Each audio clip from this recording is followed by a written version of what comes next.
Lecture du livre des Actes des Apôtres. En ces jours-là, comme le nombre des disciples augmentait, les frères de langue grecque récriminèrent contre ceux de langue hébraïque, parce que les veuves de leur groupe étaient désavantagées dans le service quotidien. Les 12 convoquèrent alors l'ensemble des disciples et leur dirent : « Il n'est pas bon que nous délaissions la parole de Dieu pour servir aux tables. Cherchez plutôt, frères, 7 d'entre vous, des hommes qui soient estimés de tous. Remplis d'Esprit Saint et de sagesse, nous les établirons dans cette charge.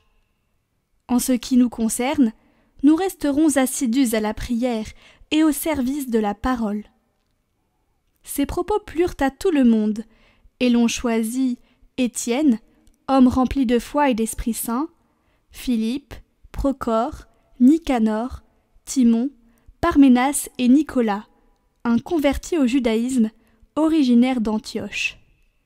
On les présenta aux apôtres, et après avoir prié, ils leur imposèrent les mains. La parole de Dieu était féconde, le nombre des disciples se multipliait fortement à Jérusalem, et une grande foule de prêtres juifs parvenait à l'obéissance de la foi.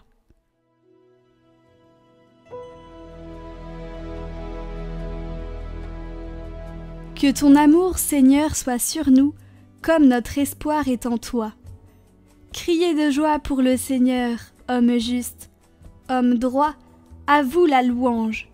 Rendez grâce au Seigneur sur la cithare, jouez pour lui sur la harpe à 10 cordes. Oui, elle est droite la parole du Seigneur, il est fidèle en tout ce qu'il fait. Il aime le bon droit et la justice, la terre est remplie de son amour.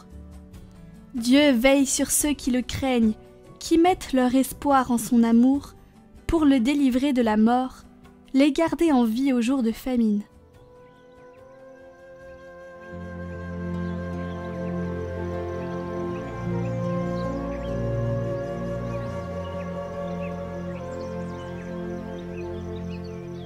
Évangile de Jésus-Christ selon saint Jean. Le soir venu, les disciples de Jésus descendirent jusqu'à la mer. Ils s'embarquèrent pour gagner Capharnaüm sur l'autre rive. C'étaient déjà les ténèbres, et Jésus n'avait pas encore rejoint les disciples.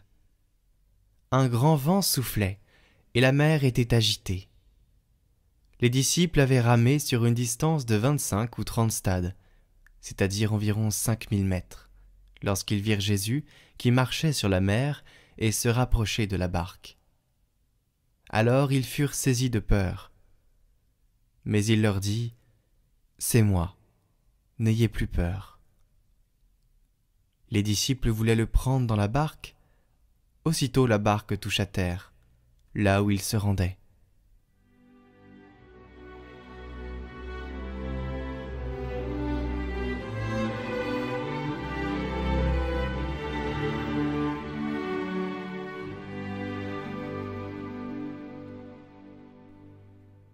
L'évangile d'aujourd'hui nous rappelle que la foi dans le Seigneur et dans sa parole ne nous ouvre pas un chemin où tout est facile et tranquille.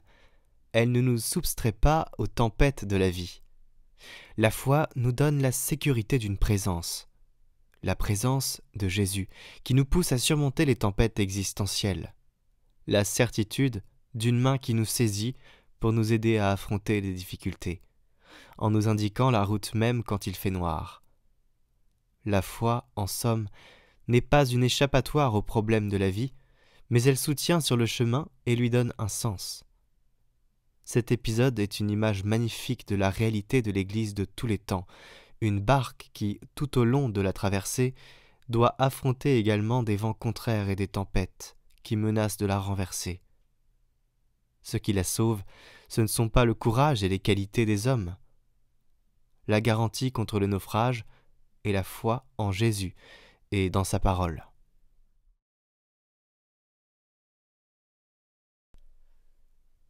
La fête du travail arrive, c'est surtout la fête de Saint Joseph travailleur et on peut faire une neuvaine pour demander l'intercession de Saint Joseph, ce saint qui est connu pour intercéder pour nous, pour des problèmes de travail, de famille, d'être aimé, de désir, de logement.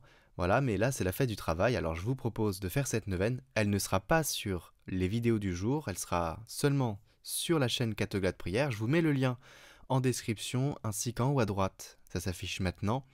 Voilà, donc cette neuvaine commence le dimanche 23 avril jusqu'au 1er mai. On peut demander l'intercession de Saint Joseph. Je vous rappelle que c'est des prières infaillibles parce que Saint Joseph est très généreux. Il faut lui demander précisément ce que l'on veut. Alors n'hésitez surtout pas à prendre ces 9 jours pour lui demander quelque chose de particulier. Je voulais aussi vous rappeler cette parole, ne vous inquiétez de rien, mais en toute chose, faites connaître vos besoins à Dieu par des prières et des supplications avec des actions de grâce. Philippiens 4, 6. Vous avez besoin aussi, pendant les prières, de ne pas juste demander, mais de faire des actions de grâce. Et cette action de grâce, c'est un moment de gratitude où on exprime sa reconnaissance envers Dieu pour les bénédictions et les grâces qu'il nous accorde dans notre vie, qu'il nous a déjà accordées. Et donc, nous devons aussi faire preuve de pénitence parfois et avoir un cœur un peu contrit. Vous voyez, quand on demande quelque chose au Seigneur, c'est pas juste « Ah oui, au fait, tu peux me faire ça, merci, salut !» Voilà, il y a vraiment un acte à poser, donc ne soyons pas indifférents à la demande que nous faisons, prenons du temps, que notre prière soit qualitative en ce sens.